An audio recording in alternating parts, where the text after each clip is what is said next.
Welcome to the continued podcast adventures of Superhero Speak. But I think many of the people that love this character and that love superheroes in general have used these stories as inspiration to say, you know what? I'm going to do something good in the world. I'm going to make a difference like my hero when I was a kid. That is my fondest memory of it, because when you're doing comic books, you want them to affect people. Right. You want people to care. You want to strike emotions. And I knew that Clone Saga was striking a lot of emotions. Can you imagine Pulp Fiction starring Goofy and Mickey Mouse? I can totally imagine that. I'm sure somebody's written that one too. Quarter pounder with cheese in France, Mickey? What? Royale with cheese? Yeah. I can totally See? I would watch the hell out of that movie. Yes, I gladly sacrifice my progeny to you, almighty Marvel beast. But Neil Adams is somewhere going, it's my time. How do you measure success? Hey everyone, you're listening to Superhero Speak, and I'm your host Dave. And I'm John. And this week, boys and girls, good friend JD is off, traveling with a bunch of young men. I believe it's legal, but oh my God, why would you do that?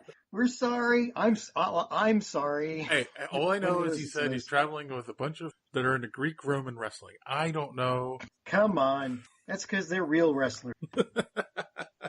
They're actual wrestlers. He's the coach for a wrestling. So in his stead, we actually have a very John-centric episode for you this week, boys and girls. No, wait, don't turn it off yet. Jeez, just give it a chance. Crying out loud.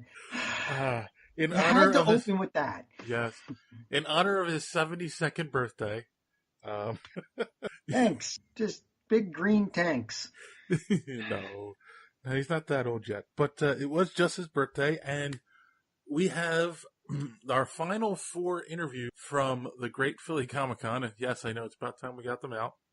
Yeah, because now we can start on the Wizard World ones. Exactly. I'm still waiting for you to post the pictures. Oh, yeah. I'm getting there. So yes, we're going to give you the last 4 interviews that were all conducted by John, because I didn't make it to all the days. And John is just an interviewing machine. Yes, but with that in mind, do you want to tell them, or shall I? I talked about that, but go ahead. You can say it again. We have press passes for the New York Comic-Con. I mean, beautiful. It's a beautiful, beautiful thing. Yes, the world famous New York Comic-Con, held by Reed Pop in October at Jacob Javits Center, New York, was press pass. And we can officially request interviews with some of the stars, I think, right? Yes. So get cracking. Yes, right. Got it. Fine. So we're gonna have restraining orders aplenty. So. I can finish my wall. Exactly. It's a dream come true. It really is. Well, it's an unfinished wall being finished, actually. So same difference, I guess. So yes, that we have that. We've got all those interesting But on that note, let's talk about some of the wonderful people we talked to at the Great Philly. You talked to a Ray. Am I saying that correctly? Yes, yeah, you are. So you're gonna have to try it again. We'll just delete out the part where you do it right. Oh, okay. Ray Wenk? Was it yeah, Wenk? There you go. I'm sure he's really going to be happy to hear this.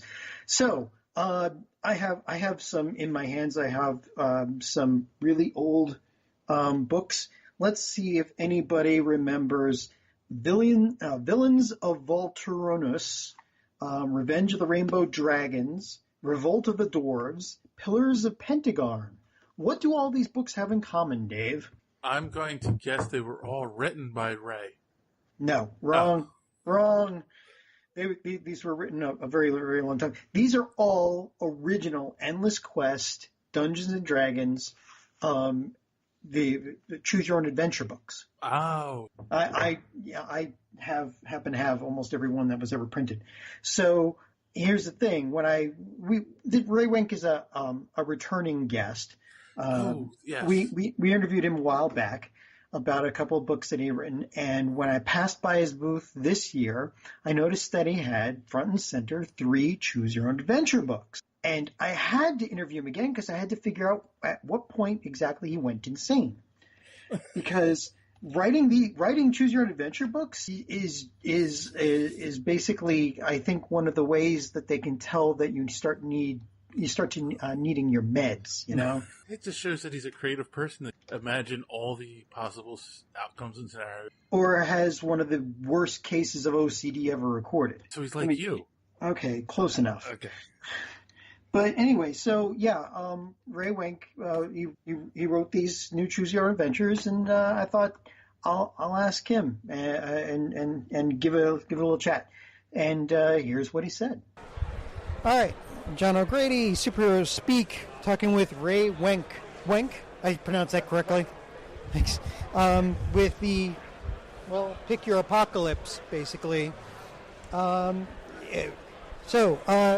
Ray, we talked to you last year, and you're an author that has books from all different genres, all ending very badly for us.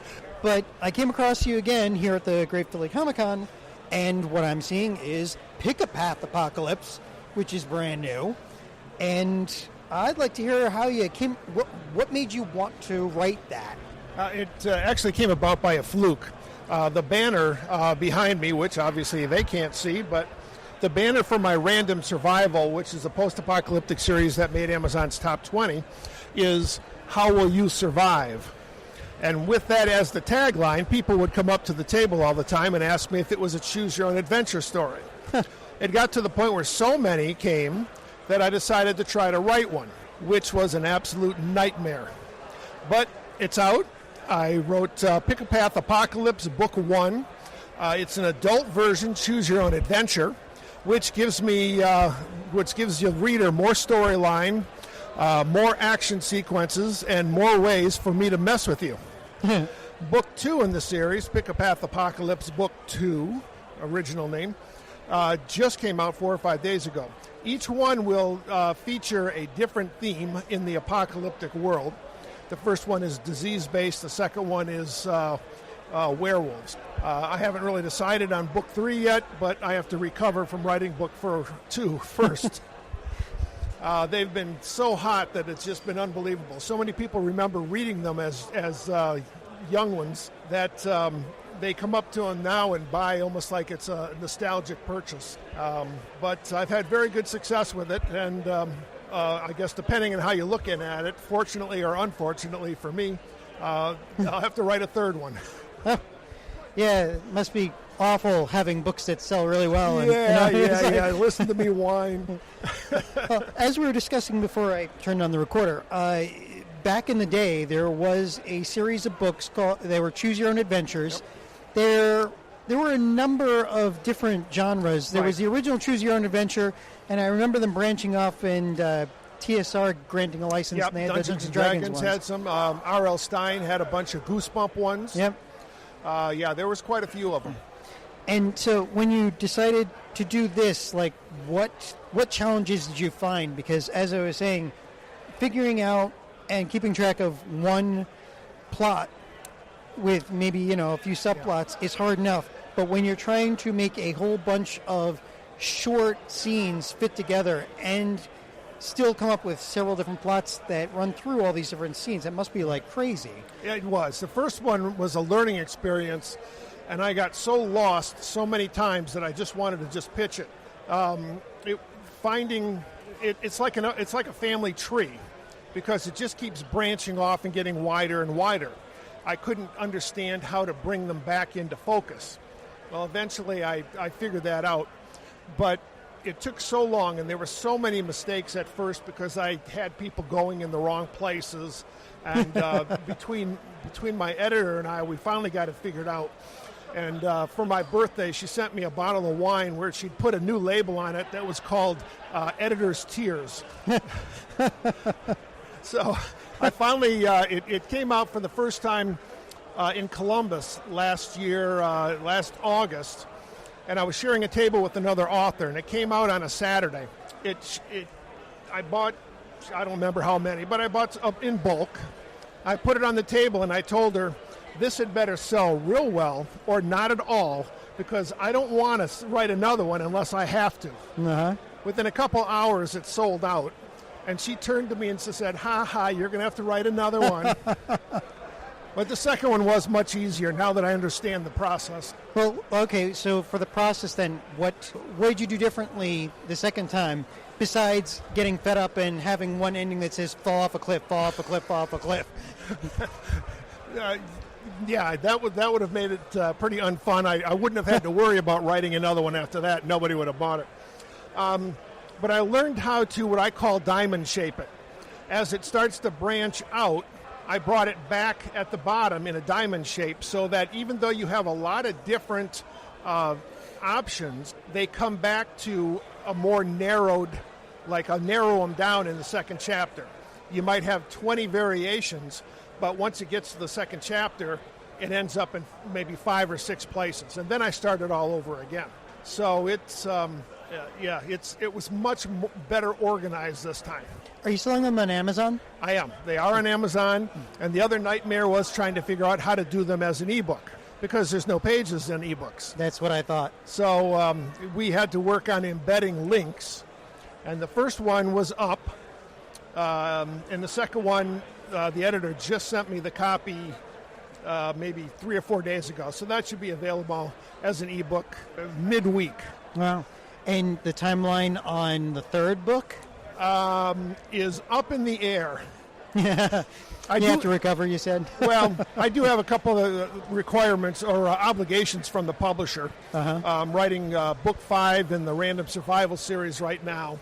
That has to get in. And after that, book 3 in the Tower of the Dead series. And then it falls after that. So there's 2 books in front of it before I start the third one. And how are those other series going? Very well. At these type of shows, the post-apocalyptic, the paranormal, Ghost of a Chance, and the zombie apocalypse go real well. I don't do a whole lot with the mysteries here, but that's okay. I sell 1 or 2, and they sell better at other shows. Excellent. And this is have you been to the Great Philly Comic Con? I have not. This is my first time. Okay. And how are you liking it so far? Well, so far it's pretty good. But we're still early. We'll see what happens, and hopefully it turns out better than that nameless con I won't mention. Yeah, and this is quite different from, we met at, I believe it was in New York Comic Con. Was it New York Comic Con that I saw? No, it was the Philly? Philadelphia. The what? It was the Wizard World. Wizard World. Right, yeah. Okay. Yeah, a little bit different. Wizard World's a little bit bigger, but yeah. Oh, that's great. So we'll be seeing you again at Wizard World then, possibly. Possibly. No? Okay. Unless you start book 3, and then you'll probably be at an undisclosed location with medication. Lots of liquid medication. Yes, there's no doubt. All right. Well, thank you for taking the time to talk to us, okay, and thank you, good luck on selling the books. And that is Pick a Path Apocalypse. There's book 1 and book 2 by Ray Wenk. And where can they find you online? My website, raywenk.com, RAYWENCK, or on Amazon or Barnes & Noble. All right, fair enough. All right, well, good luck, and see you later. Thank you. That was riveting. Edge of my seat the entire time. Well, unless you turn the page and you either die off a cliff or drink the poison, or just there's so many ways. Anyway, so you can find Ray Wenk on Facebook and Twitter and all the necessary places, where we will have on our website with this bunch of interviews, we'll have all of his information listed, so you can go find him. I suggest you try the Choose Your Own Adventure books, because no matter what genre you're really into, those kinds of books are just really fun, especially when, I read one of those books once, and no matter what I chose, I always fell off the cliff. There's there were 50 different endings, and I always went off the cliff. I have no idea how that happened. I was one of those that, I put my fingers on the pages that I was supposed to. I would look real quick. Yeah, I cheated. Okay. You cheated. How dare you? Especially when early in the book, because you don't want to pages and die. But that's the fun of it, because you've made that choice. You said, mushrooms growing in the middle of a forest, they're tasty. I'll give one a try. Sure. Why not? Bad idea. All right. Usually. So then our next interview, this was an important one for you. Yeah, Jodi Lynn Nye. How can I put this? So a while ago, I picked up a series called the Myth Adventure series by Robert Asprin, and I'm pretty sure, and Jodi, I think confirmed this if I remember correctly, that Robert Asprin was probably one of the very first authors to write basically fantasy comedy and farcical fantasy, however you want it. But it was what I needed at the time. And there was another author called Craig Shaw Gardner who was also basically doing the same thing. Craig Shaw Gardner's first book was Melody of Magics. Robert Asprin's first book was Another Fine Myth. And it followed Skeeve and Oz basically getting into trouble and trying to get themselves out of trouble again and again and again. And I could go on and on. But the point is that Jodi Lynn Nye started working with Robert Asprin before 2008. And then in 2008, Robert Asprin passed away. After that, Jodi Lynn Nye, who also has all of her own series and also was like a co-author on a Pern book, a Pern Atlas, I forget now. But she took over that series. And, you know, as she'll explain, these characters, they basically live in her head, just kind of like they live in the heads of everybody who's ever read these books and loved them as much as I did. And when we walked into the Philly Comic-Con and I saw her booth, I'm like, oh my God, I've got to talk to her. And she wanted to talk to me. It was really cool. It's one of those times when you meet one of your idols and you're like, that works. They really are that good. That's cool. So that said, I will shut up and I will let her speak for herself. Here we go. So we're here doing Radio Hour, apparently. This is John, Superhero Speak, and I am here with Jodi Lynn Nye, who is an author that I know of from my time when I used to read all of the Robert Asprin books, and you started collaborating with him in the later books. And then after he passed away, you continued the series now. That is correct. We actually started out writing because Bob had a fear of success moment when Fool's Company came out, his military humor book, and he clammed up. He had one of those moments where he said, how do I follow that up? And he sort of froze. Well, my husband was one of his best friends. So he said, why don't you and Jodi write something in the meantime that'll help bring you back and give you something to work on that you can enjoy.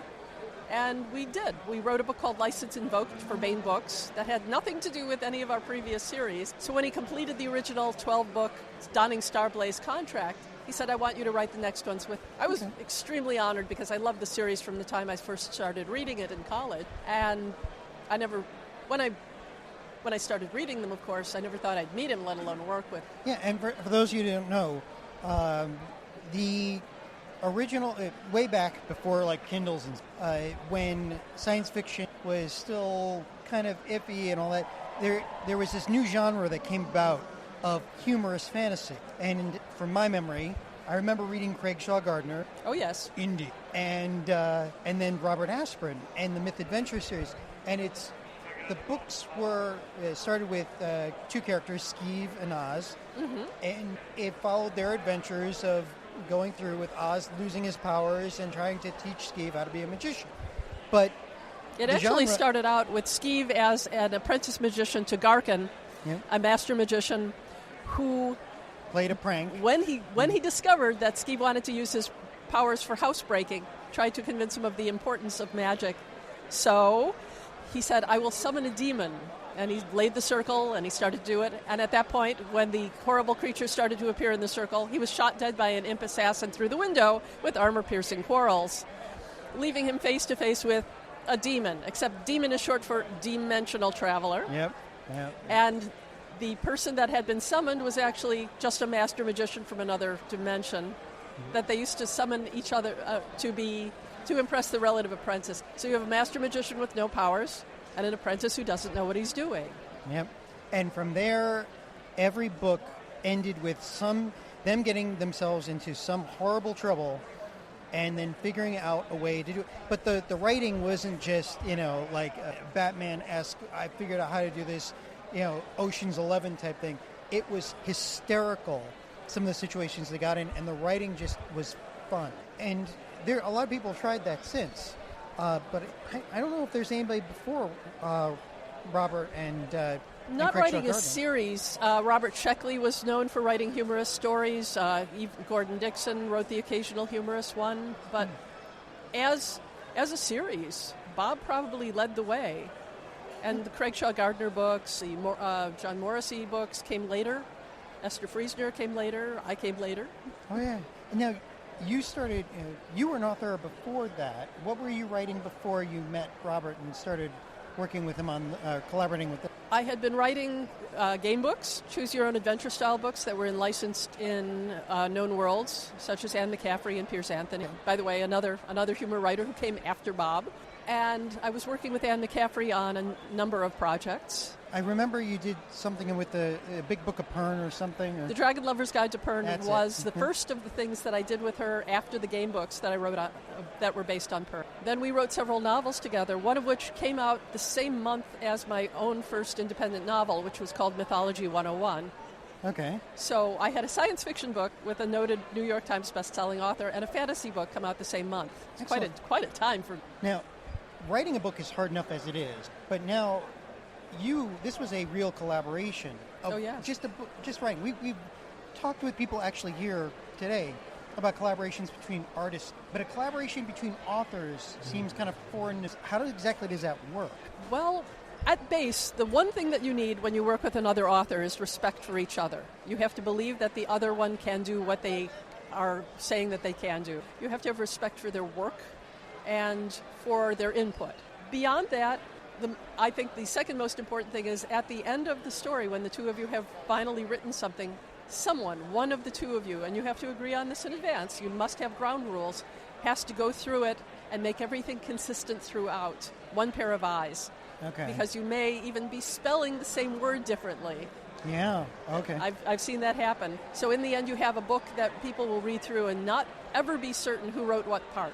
But how do you divvy up who writes what? That's when you sit down in the beginning and you make up your ground rules and you say, all right, I want to write the villains, you get to write the heroes. And you say, that works for you and that doesn't work for you. Or, I want to write the hero, you could write the sidekick, and then you could write the master villain, and I'll write his henchman. And that can be fun too. For every single book, there is a different way to collaborate. Everything is different. Some people write side by side. Some people send the manuscript up and back. And some people, as we did with License Invoked, we took the manuscript, we took the outline, and we went down it and divided it into sections so that each of us would write those sections. And then we would put it all together, clean up any continuity errors, clean up any problems, and write in the extra bits that were necessary in order to make the story work. That worked for us on that. Continuity, like, I was writing this character in this chapter, and I looked in the previous chapter, and you kind of killed that character. That's not going to work. Well, that's going against the outline. Okay. Stick to your outline. If you can't stick to the outline for whatever reason, because stories change, right? You get in touch with your co-author and say, this is not working for the following reasons. Here's what I think needs to be changed in order to make this book work. And the other author says, well, I was going to do something different in the following chapters, and you make it work. Because in the end, the publisher does not care who did what or how much. Mm-hmm. They just want to finish. Yeah. That does put a lot of pressure on, especially, I guess, when you're working together on something, and that would take, I think, longer than a single person writing a book? Actually, for me, it went faster. Oh. Because I'm bouncing ideas off somebody else, and I get excited about it. It's okay when it's just me. I can put the manuscript down and walk away from it. But when I say, oh, Bob would love this, tick, tick, tick, tick, tick, tick, tick, tick, tick, tick, tick, and I send it to him, and he reads it, and he says, oh, and she didn't cover this. But I think I know a really great way to do that. Tick, tick. Okay, yeah. So then you wrote a bunch of books before. You met Bob. He was a friend of your husband's. Yes. Right? And how did that come about? He saw what you wrote before and said, this is awesome. And you said, I guess you mentioned that he was really. like, I'm broken. My husband was one of his best friends. He and another the two other friends formed companies together. They participated in conventions together. They did all sorts of things. And when I started dating Bill, he knew I wrote humor. And everybody who saw Bob, saw me, said, both of you write humor. You should work together. And we looked at each other and went, eh. But in the end, because Bob was having a couple of issues about feeling comfortable writing. Writer's block or just... No, fear of success. His book hit the New York Times bestseller list. Yeah. And that's daunting to say, I did that. How could I do that again? How could I possibly follow this up? So Bob was living in New Orleans at the time, and in an absolute show of faith, he came up to Illinois in winter, January. That wouldn't be so much of an issue, except he had to smoke. My husband is allergic to smoke, so he had to smoke outside in a Chicago winter. Like I said, act of faith. We sat down, and because we were both nervous about this, my husband sat with us while we were starting to work on an outline. But within no more than half an hour, we were talking away like old friends. My husband went back into his office to play computer games, and we wrote a book. Okay, one's very productive there, I can tell. Yep. Is the guy playing Warcraft, right? He's like, not then. Oh, God, yes. All right. Not going to say anything about age. Yeah, well, now, after that, I think you did 2 of the Myth Adventure series with it, right? Or no, was there more? He wrote the first 12. Yeah. We wrote 6 together and a short story collection. I've written 2 since he passed away. I'm working on another one. You got the blessing of his wife, continue on, or no, the literary estate. Oh, the literary estate. Yes. Okay. And was that because they wanted to continue the series, or you wanted to continue the series? I wanted to continue the series. Bob trusted me. There's no reason why he shouldn't have wanted to. He trusted me enough to ask me into the series. It meant a lot to him. Okay. Very precious series of books. Wonderful characters. It shows a lot of trust too. It did, but I am not going to let him down. That's awesome, because these characters. Even though the books were humorous and it did break ground with a new genre, the characters actually, it wasn't one of those things where at the end of every book, everything was reset, everything was back to the same point. Oh, no. Every book, the characters grew. He became the court magician. Then he formed his own company. Mm-hmm. Then he was dealing with people in the sense of, at one point, he was the apprentice. Now he had an apprentice. That's and right. You could see, and you could almost get a sense of maybe Robert was going through his own life learning, and it was reflecting on how he was writing. Oh, yes. These characters are very mature characters. Oz and Skeeve are best friends. Yeah. No matter how much they argue, they won't let the other one down. They won't let the other one down. And that kind of true friendship is the same reason that people are attracted to the Harry Potter books. You have this undying trust. And they can trust each other. They may rib each other unmercifully. Oz may screech about using even one coin to buy something instead of talking his way into a situation. Skeeve may yell at Oz because he doesn't like the way that he's treating people. But on the other hand, they are this firm basis for each other and for their friends, the people that become part of Myth Inc. They are there because they have a special relationship. And it's wonderful. But they are complex characters. And they seem to be alive in your head, because you seem to know them in and out now. Oh, yeah, they moved in. The green scaly guy runs up the barbell all the time. But they're wonderful creatures, wonderful characters. I love them a lot. Now, you have other books, too. Oh, I have loads of books. Yeah. What are some of your other favorites that you've written? Like, what other books have you written? We'll start with that. Because you have... You want me to peel off all 50? You want me to peel off all 50? Yeah, sure, I got time. All right, sure, we got some time. Well, my latest individual series is the Imperium series, in which Lord Thomas Canago is a noble in the far future. And nobles are pretty much useless. Well, they're useless now, but in the future they're going to be the gene pool from which the next emperor or empress is going to be chosen. And apart from that, they have no real duties. They have to spend 2 years in the Space Navy, helping to defend the Imperium. But other than that, they do what they want. And Thomas is so wealthy, he doesn't have hobbies. He has enthusiasms. So the title of each book is his hobby of the day, his enthusiasm of the day. The first one is View from the Imperium, so his hobby is photography. The second one is called Fortunes of the Imperium, and that's superstitions. He doesn't believe them. He wants to know the effect they have on people. But he loves the trappings. He's got a crystal ball. He's got a fortune teller's head. He's got a phrenology chart, and all of those things. And the third is Rhythm of the Imperium, which is, of course, interpretive dance. That obviously that would be the follow, right? Naturally. How do you save the world with interpretive dance? Read the book and find out. Right. Are they all the same? Do you write all the same genre? I mean, or they're different genres? Or Well, the Imperium series is one series. It's all science fiction. It's space opera, really. Mm-hmm. With interpretive dance, right? Naturally. Doesn't everyone? My Mythology 101 series is contemporary humorous fantasy. Mm-hmm. My Taylor's Ark books are medical science fiction in the future. A doctor whose specialty is environmental sciences, and her husband is a space trader. So it works out because she can, she hires out for colonies or space stations to be a physician temporary. And he goes from place to place trading. How many books do you finish a year? Anywhere from 1 to 3. How do you? I know a lot of authors sometimes have trouble finishing a book a year. How is it? Just like you're built for writing books? I guess so. I'm a self-starter. I like working alone. It works for me. I'm capable of sitting down and doing the work, and in the end, that's it. Showing up and sitting down and doing the work. We're having a moment here. We are having a moment. I don't know what's going on.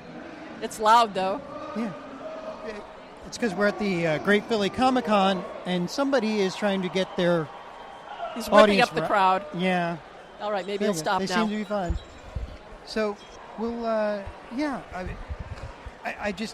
it's impressive, the number of books that you've got. And as a fan of Robert Asprin, it makes me feel good that it's in such good hands, and it's going to continue on. And, I mean, I hadn't seen a book in a while, so I've got some catching up to do, actually, because I've been stuck in urban fantasy for a while. And do you have any urban fantasy, too? Well, yeah, the Mythology 101 series is contemporary. Okay. Wow, all right. You can be found at www.jodilynn.com. Mm-hmm. I'm on Facebook and Twitter. More on Facebook than Twitter.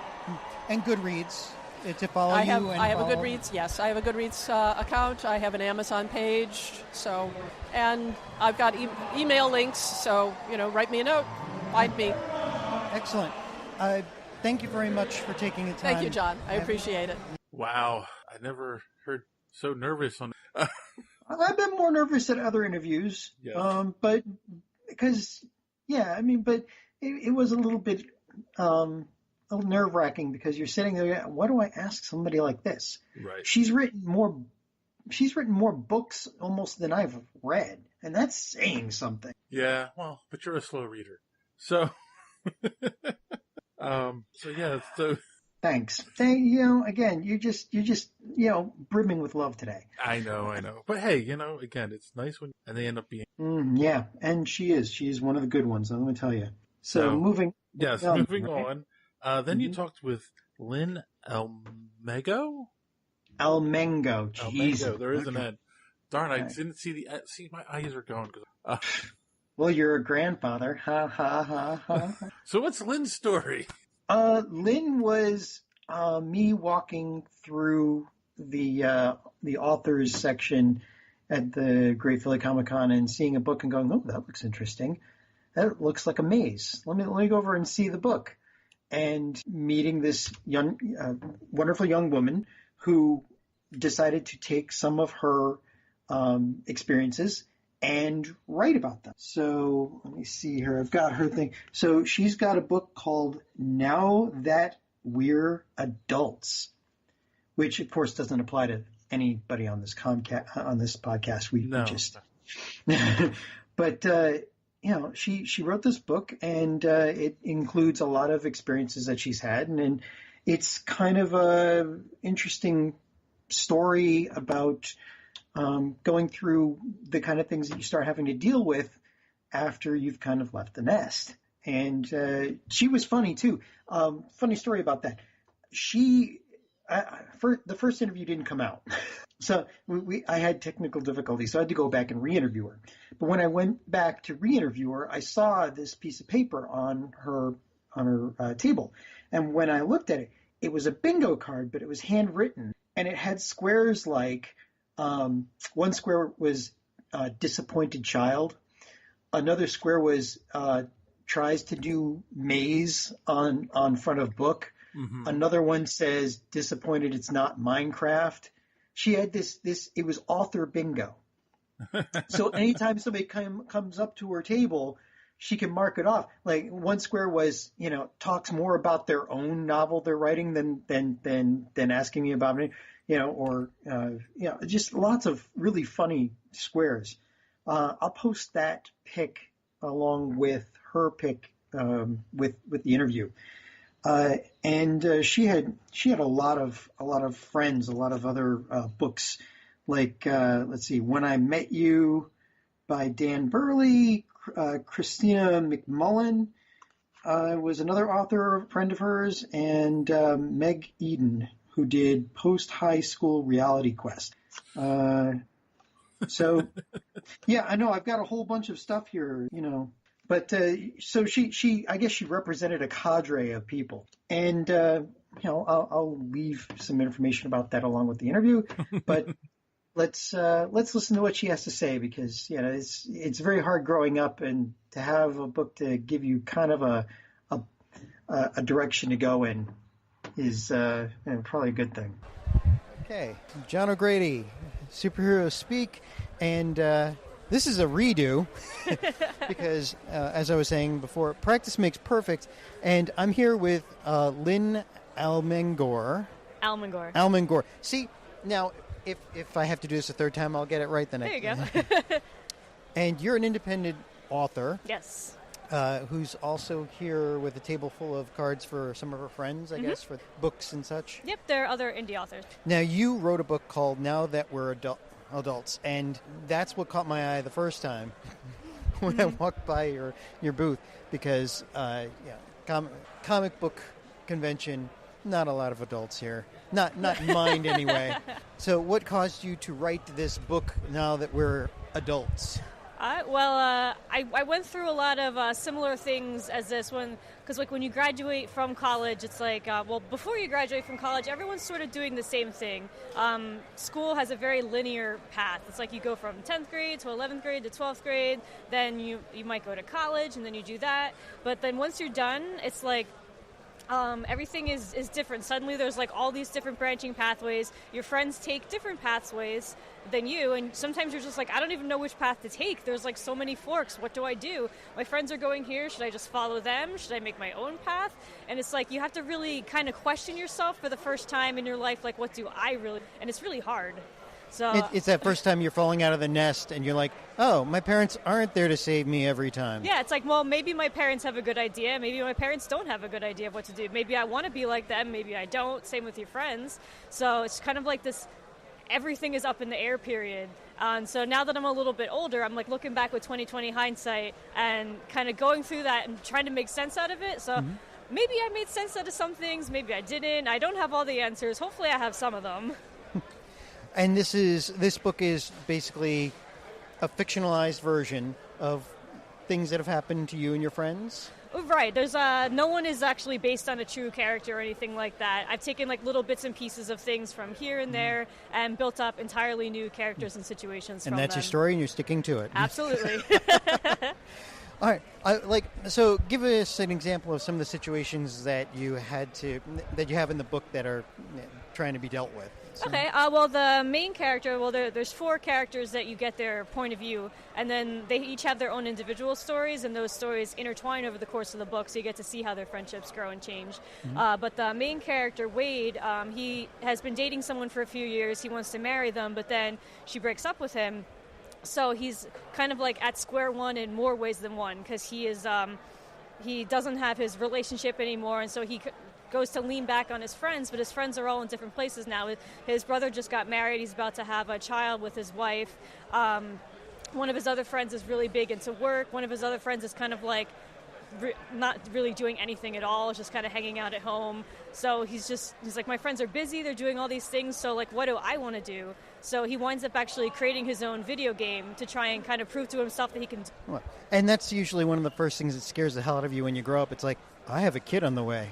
Yeah, that's a big part of this book. Two of the point of view characters, Kat and Ian, are having their first child, and the the second guessing yourself that comes along with that, because once they get pregnant, Kat's like, I'm not really sure that I want to do this, but Ian is so excited that they kind of lose communication about that, and it's all the ways that your relationship changes when you have a child on the way. When did you get the idea to write the book? Was it like you went through a couple of trials and tribulations of your own and then decided, I better write this down? Oh, wait, I've got a lot of written stuff now. Maybe I should put it into book form. I've always been a writer ever since I was a little kid. So before this, I actually used to make independent films. So This is just the latest story that I've done. So it was just something that was on my mind a lot. So it just kind of started seeping into my writing. Did you take writing courses, or did you YouTube it? Or?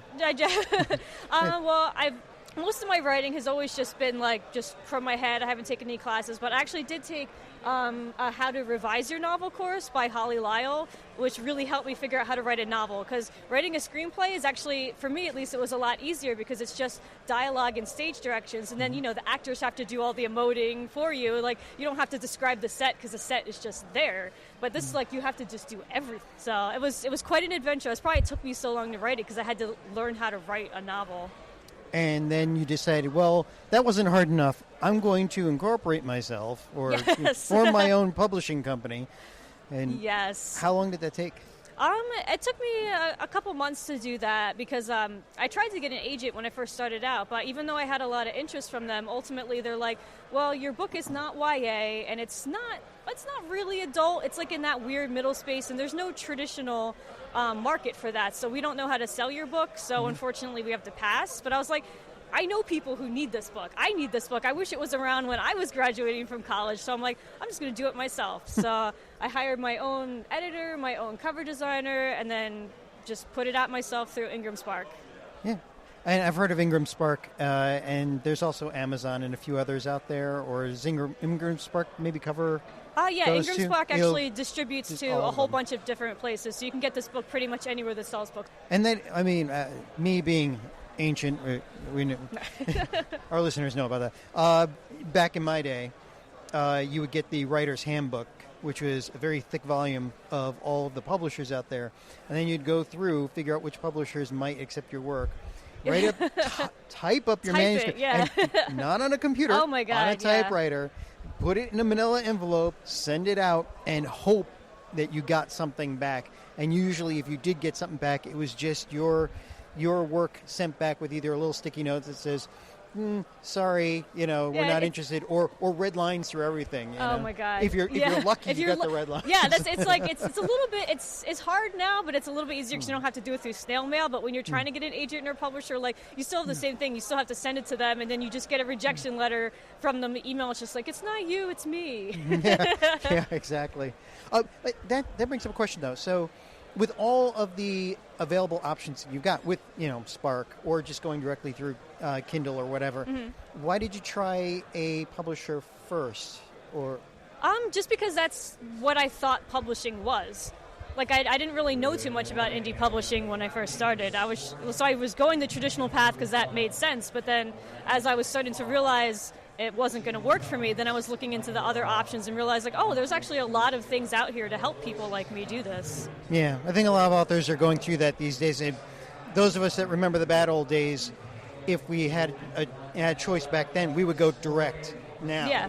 Because the publishers, these days it seems like you go direct first, and then a publisher gets interested in your work because it's selling, and then you sign a contract and then maybe make more money or have them represent you or something. Yeah, there's so many different ways you can go about it, different paths you can. But I really like being an indie author. I don't know if I would, if I write another book, I don't know if I would go traditional. I might just... So, pleasant experience. Yeah, I've had a really great experience. Now, you said you have a bunch of other friends and authors and such .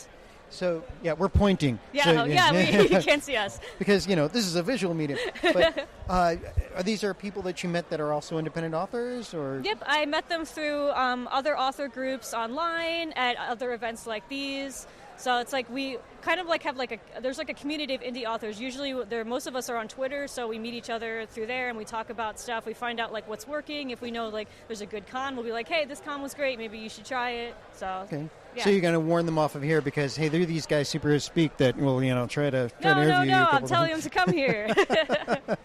Yeah. You're liking this convention? Yeah. Yeah, I have more luck at cons than book fairs, actually. surprisingly. You would think that would be the opposite, but it's like when you go to a book fair, everyone there likes to read, but they might not like to read what you're writing. Mm-hmm. But at the geeky cons like this, I feel like everyone here is my audience. I just have to find people who want to read a book. Well, we've actually interviewed quite a few authors at this convention. Not so much at Wizard World, but at New York, there's like a couple of rows of just authors there. Mm-hmm. So it is something that's kind of being known now that if you want to sell a book, go to a geek convention. More and more people are doing it. I mean, and Jodi Lynn Nye is like right over yonder, and she's been a long time author, and she's selling her books here too. So it works no matter if you're a first time or somebody who's been in. And plus, it's fun. There's just a cool environment to come and do. Yeah, you get nice people, neat costumes and such. Any shout outs for your friends, the other books that you're trying? Yes. I have 3 of my friends here. I'm pointing again, you can't see it. But that's okay. My friend Dan Burley, he writes a series of detective books about Detective Reggie Harper and his crime novelist daughter Elizabeth, who solve crimes together. Some of the books are from his perspective, some of them are from hers. They're really, really good. You can get his short story called When I Met You. It's free, perma-free on pretty much anywhere, Amazon, Barnes & Noble, whatever, and that'll introduce you to some of the characters and see if you like it. I also have Meg Eden's post-high school reality quest, which is about a girl who graduates from high school and she starts hearing her life narrated as a text adventure game in her head. So she's not sure if it's really happening, what's going on. She has to remember to save her game because she dies a lot, and if she doesn't save her game, then she has to start over again. I was going to say, because the text adventures when I was young, usually they ended up with you being eaten by the Gru in the dark. Yeah, there's a lot of things like that. She dies all the time in the book. It's really funny, but it's got a lot of really good stuff about growing up in it too. Mm-hmm. And then finally I have Christina McMullen. She writes humorous urban fantasy and sci-fi. I just finished reading her series Rise of the Discordant, which is really great. It's about a town in the middle of nowhere in the middle of the country. It starts to get overrun by demons, so there's like a group of kind of angelic others, like a ragtag group of friends who are trying to save the town, basically. Okay. So it's a lot of fun. I really enjoyed that. And your book is named Now That We're Adults, and where can people find that? All right, you can get that on Amazon.com, BarnesandNoble.com, or pretty much anywhere that sells books online. It's available in either paperback or ebook. And they can find your information where? And I am online mostly at Twitter, at PlaidCoreLynn. I'm also on Facebook, YouTube, Goodreads, and my website is plaidcoreproductions.com. Okay. Thank you for taking the time with talking us again. Yeah, thank you for having me. I'll explain that. Yep. And wish you luck. Thank you so much. So, I think you have direction. No, I'm never growing up, and I don't care. But I also think we made a mistake. We said Lynn Almengo. An R on the end. See? Damn it. So you messed up Almengor. too. It's Almengor. Almengor. All right, Lynn. I'm sorry, but then again, we're just keeping on track with exactly. So to speak. It's Almengor. See, that sounds very alliterative too, and sophisticated. See, I can't even say it because I'm not sophisticated. Well, she's more sophisticated than the both of us put together. Let's put it that way. There you go. So from sophistication to pit bulls? Well, that's right. Pinups, something you almost never see on a podcast. You don't see anything on an audio podcast. just go with it, Dave. Okay. So, yeah, every time we hit the Great Philly Comic-Con, I usually, any Comic-Con at this point, I usually try to do a couple of charities, and the Pinups for Pit Bulls ladies were there, and I got to talk with them for a while about, all the stuff that they're trying to do to raise awareness for the fact that pit bulls are not, the shark equivalent of land killing machine, and that, the proper ways to take care of your dog in general, not just pit bulls, and a whole bunch of there's a lot of stuff that we talked about. It's I never know when I'm introducing these whether to just go over everything, because we're going to go through it anyway when they listen to it, But, they were there trying to drum up awareness for this kind of thing, that and Pumpy Mills and so forth. Pinups for Pit Bulls is one of the larger outfits, so when you go to our website, the information will be there, and you probably, if you want to donate, go to their website, donate. It's a very worthy cause. And Facebook, Pinups for Pit Bulls, Twitter, Pinups for the number 4 Pit Bulls, and then Instagram, Pinups for Pit Bulls Inc. And they go to their website, pinupsforpitbulls.org. And I will let them speak to it because they will probably do a much better job than I am. So, all right. This is John with Superhero Speak, and I am sitting here with Kate from Pinups for Pit Bulls. Okay. Now, we do this every con. We look for a couple of charities to shout out, and I haven't seen many here. I know that maybe you were here last year. Correct, we were. Okay, and I think I actually talked to you last year, but we want to update. So how have things been going? And, well, we can start with, what do you do first? Well, Pinups for Pit Bulls is a national organization. It's a nonprofit. We're 501. As volunteers, we are locally... Sorry, let me kind of redo that there. Within our regions, we go to community events, and we look to educate and advocate for pit bull type dogs. We want to educate people about the breeds if they're not familiar with pit bull type dogs. We want to educate owners that are familiar with these types of dogs to be equipped with information, housing information, humane treatment of their animals. We want force-free training, spay and neuter, responsible dog ownership. But our main drive is ending breed-specific legislation. So we want to, if someone's passing a dog law, we want it to pertain to all breeds of dogs, not a specific breed. In standing up for pit bull type dogs, we say that all dogs are individuals, which is the case, that all dogs are magical. And we don't want somebody to discriminate against dogs based on how they look. It's a fear-based legislation. It's not science-based. When they do enact breed bans and breed-specific legislation, it's actually ineffective. It's costly to enforce it, and it doesn't change the bite statistics whatsoever. So it doesn't actually make a community any safer. People are afraid of these dogs sometimes because of visually how they look. They don't really base them on their personality individually. People to know that they're really wonderful, loving pets, and in standing up for one breed, we stand up for all. When you enact breed-specific laws, it doesn't only pertain to pit bull type dogs. They're just currently the media magnet, and that's what we focus on. But it also includes dogs like German Shepherds, Rottweilers, Akitas, sometimes it's Dalmatians. Yes. Really? Right. So would you find any of those dogs, would you just immediately label any of them to be aggressive? No, yeah. And I know it's like all studies show at this point that maybe the only dangerous breed is Chihuahuas because they'll bite your ankles off.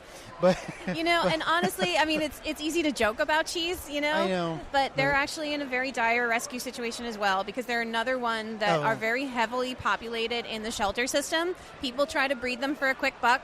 And the problem with behavior is not anything to do with the breeds. It's that people kind of coddle them or don't treat them as a dog, and they just don't give them the attention that they deserve, which I find with any dog and any breed. It's not a breed problem, and it's not how you raise them, it's how you treat them. Most of these dogs, people just don't give them the respect that they have needs too, and you need to respect what each individual dog needs. So sometimes they act out, and they act out differently than people because, they're not exactly talking to us. Yeah. And Chihuahuas have like a different problem than pit bulls because pit bulls, it's the image, even though, again, every study done says that they're not any dangerous than any other dog. Chihuahuas are looked at as like token status symbols sometimes, and, like teacup pigs. So people will get them thinking, I could carry it around my purse. And like you said, they don't treat them like a dog. And they don't like the reaction they get, and then they say, I'm getting rid of it. And it's just wrong. We hear the same types of problems as volunteers in the animal community. It's just a very common thread as to why people turn dogs into shelters. There are several themes that just run commonly. So you have people that are moving and can't take their dogs. Well, there's an online database that people can look up of housing that is pit bull type dog friendly or dangerous dog breed friendly. And where is that? That is at mypitbullisfamily.org. Okay. That is a parallel group that we sometimes associate with, but our group focuses on the breed-specific laws, and we want people to know about insurance. So if you have a landlord that tells you, hey, is that a pit bull type dog? I think it looks like a pit bull. You can't live here because I don't like pit bulls. So we try to equip people to learn how to stand their ground, what's legal and what's not. Currently, this event is taking place in Pennsylvania, and it is illegal to introduce or to pass breed-specific laws in the state. But when it comes to landlords, that's kind of where it gets dicey, because that's private property, and that's, the landlord gets to approve who lives on his property, So as far as the community goes, the community cannot pass a law that says this breed is banned. So we're fortunate to live in Pennsylvania where that's the case. But people think this doesn't happen in the States, and it's seriously common. There's been a breed ban in Miami County since 1988 or 1989. It's not been overturned. Pit bulls are banned. And when you have a pit bull type dog come into a shelter, someone looks at that dog and says, oh, it's got a blocky head. I think it's mixed with a pit bull. And that dog immediately gets euthanized. There is no chance of that dog being adopted because there is a breed ban. That is what breed-specific legislation does. There are 2 to 3 million of these dogs euthanized in shelters annually. People complain that they think they can't get this kind of dog or that kind of dog through adoption.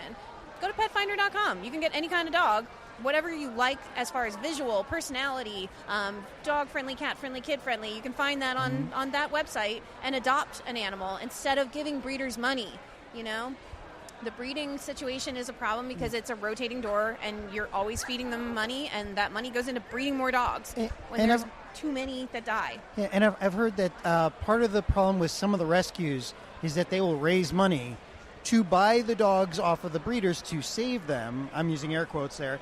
But then, of course, that gives the breeders more money to continue on with what they're doing. Well, I can't speak to rescues that raise money to do anything like that. I really don't have any information on that, and that's outside of my area of knowledge. But I know that a lot of people feel that they might be rescuing a dog from a breeding situation in something like that, and they end up giving a breeder money, whether it's a backyard breeder, whether it's a professional breeder.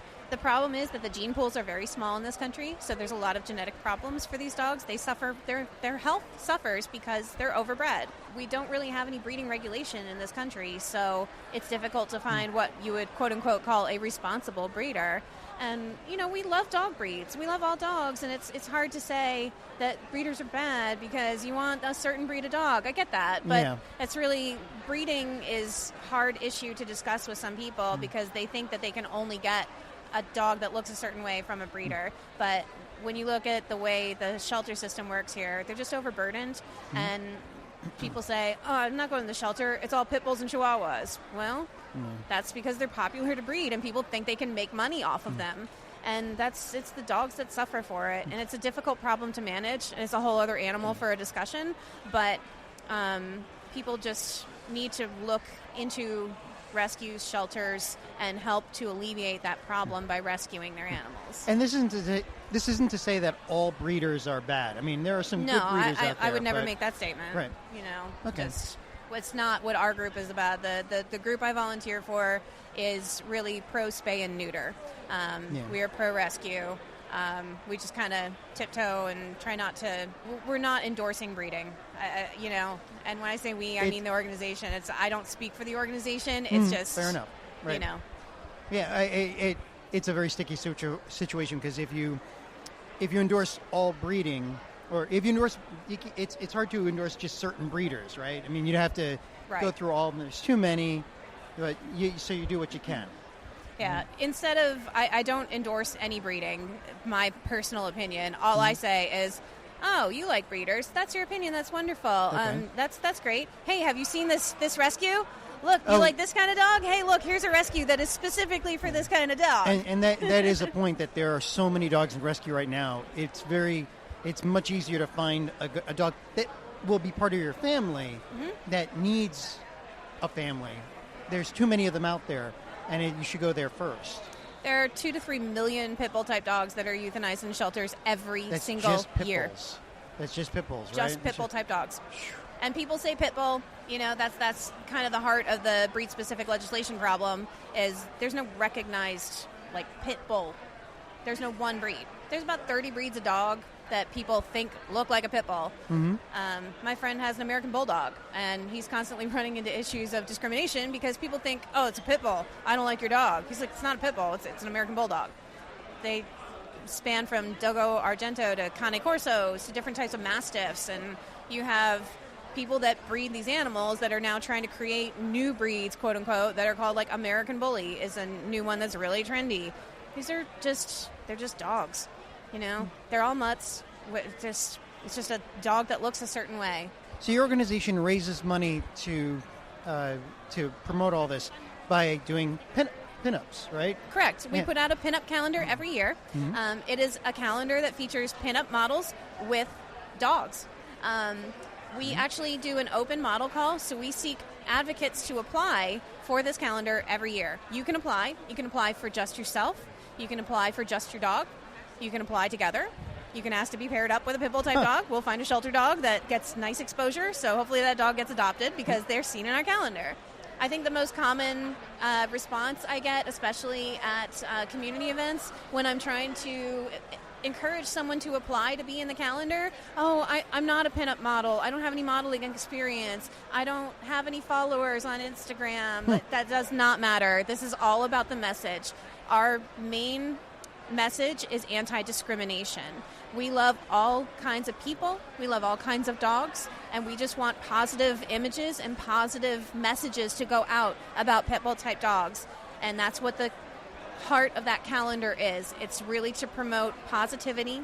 It's to empower women and their dogs. Mm-hmm. And we just want people to see them in a family-loving, celebrated light. This organization was founded by Little Darling. It was about 11 years ago. She was based in Philadelphia, and that's where this team started. It's now a national organization. Deirdre has her... Deirdre is Little Darling. Deirdre has her master's in public policy, so she focuses on changing legislation so that we can help these dogs, so that more of these dogs can survive. We want to save these dogs. So she concentrates on breed-specific laws. She is trying to change policy.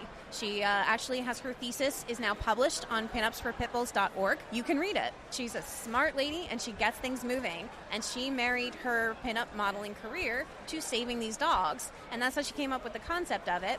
And we go with the pinup theme because in World War II era, when pinups were quite popular, these dogs were celebrated. They were family dogs. They were a very popular family dog in America then. So she kind of married that Americana into this new calendar and into helping these dogs. That's awesome. Where can people find information about the organization? Where can they buy the calendars? Everything is available at pinupsforpitbulls.org. Mm-hmm. We are on Facebook, Twitter, Instagram. So if you have social media, find us, follow us. We're not a hands-on rescue, but we do courtesy posts for rescues and dogs that actually do need placement. Okay. In doing so, we have helped get exposure and networking and place over 1,000 dogs every year. Nice. It's really, I feel really good about volunteering for this organization. Yeah, that's kind of an easy sell, really. All right. Is there any other information that you need or want to give out to people that are listening to this? All of our events are always listed on pinupsforpitbulls.org/events. There's an events tab. What kind of events are you talking? So obviously we're here at the Great Philadelphia Comic-Con. Yep. I get to get my geek on. I'm a nerd, so I love doing Comic-Cons. We're at Comic-Cons. We're at tattoo expos. We're at pet expos, at small community pet events, adoption days. We just recently were welcomed at a Basset Hound rescue event, you know. Okay. It's dogs helping dogs, man. It's like I said, it's non-discrimination, so it's all breeds of dogs. If there's a community event, if they will host us, if they will welcome us, we would love to be there. So if you have any type of event you want to see Pinups for Pitbulls at, drop us a line. We want to be there. We need volunteers. Join our street team. You can become a pinup. What else? We have Dogs and Brews coming up at the Reading Museum, at the Reading Public Museum. It's a beer festival with dogs. It's outside, and it's glorious and fantastic. Nice. We have Mother Pug's Saloon is hosting the Bow Wow Luau with Dana Doll and Hannah Banana, who are both Miss January. That's going to be in Staten Island. Okay. It's literally a luau with this dog. It's wonderful. Mm-hmm. All right. I'm glad we got a chance to talk to you. Thank you for speaking to me. No problem. And we will post all this information that you can wear at superspeak.com with this podcast. And I wish you a lot of luck because really, pit bulls, again, there is no scientific, no study that says that pit bulls are any more dangerous than any other animal. And they're very loyal and they're very, I mean, they're cool. Velcro dogs, adorable, wiggle butts, yeah. Okay. I'm not a dog person, I'm a cat person, but okay. Magical unicorn, little hippos, yeah. They have like 1,000 nicknames. I've never heard that one. Never-ending fantasticness. Nice. Yeah, and if anybody has any questions, we're very approachable. We're very reachable. We want to help you. We want to help your dogs. Please reach out to the group. If you know a volunteer, ask a volunteer. If you want to volunteer, say, hey, I want to volunteer for this event, or I want to help your group. We're very, very open people. We accept everybody. We love that you want to help dogs. Anybody that has questions, please just feel free to reach us. There's resources about training, force-free training, resources about insurance companies. We just want you to have information, and it's all available at pinupsforpipples.org. Excellent. All right. Thank you for your time, and good luck. Thank you. All right, John. So while we were listening, I headed over to there, and I could see why you talked to them. Oh, stop. You know, the Lots most of cute pictures of little pit bulls. What? What are you talking about? You have a dirty mind there, Mr. O'Grady. A dirty mind. I walked right into that freaking one. I just, man, you just opened the door and I said, sure, why not? Okay, so yeah, there we go. That represents the last of the petty cash, or in our case, the last of the interviews for the Great Philly Comic-Con 2018, 2 months later. Well, you know, it takes time. And, you know, they're going to keep pumping out great movies we're going to, you know, it's just, it's tough. And it's tough doing the, unless we tack it on the end of a hostful with JD here, because poor JD is in Chicago. Can't really speak to it, you know? Yeah. But that's okay, because we've got more interviews to come. We have way more interviews to come. So I just want to remind our listeners, if you've gotten this far in the podcast and you're not listening through our website, don't forget to check out And do us a favor when we do these interviews. These people, some of these are literally starving artists, and others like Pinups are very worthy organizations and very worthy charities. So, yeah, go visit our website, check out the information for these people, these authors, artists, charities on the page with the interviews. You might, you know. You might find something you like, and at least you'll be supporting some of the new talents that are up and coming. Right. No, definitely. Yes. Support these independent writers and artists, because they need to like their work. And also remind people that currently either through our website, you can go right now to link directly a campaign that we're running, and you can get to it also through teespring.com, Superhero Speak, and that is our Be an Ally, Be a Friend campaign. If you buy one lovely Be an Ally Superhero Speak t-shirts, all the proceeds for project. Outreach program for troubled LGBT suicide counseling. So it's a cause that we believe in greatly here, and please check it out. Again, teespring.com speak, or just go to our website and you'll see the t-shirt nice and big on the right-hand side. Click on that. I'll take you right to it. It's not just t-shirts. We also got tote bags and what else did I have on there? Stickers. You know, things at every price range. Consider buying a great product and helping a great cause. That's all I wanted to make sure I reminded you. You have anything you'd like to add before we close out this? Check out our Facebook page, our Twitter. I don't think we have it. Do we have Instagram? We have Instagram. Yes, we do have Instagram. That's great. I'm going to have to start posting really neat things to that. And also, when you go to our site, look for the link to our Slack channel. Yes, actually, right. Oh, wait, no. Yes, it is. Yes, it is. It is right at the top. It's in the menu. It's under the subscribe options. You have your iTunes, Google Play Music, Stitcher, Patreon, and Slack. And you can talk to us on Slack. Yes. We give lots of information on Slack whenever we find it on the web or when we hear things. So go for that. Talking to us, not so much of a perk, but, you know. I'll respond. John's very unresponsive, but that's a whole nother story. So, that's because I work for a living, Dave. Oh, so do I. Oh. Anyway, on that note, boys and girls, as always, thanks for listening. Don't let your cake get caught in the door. Have a good week.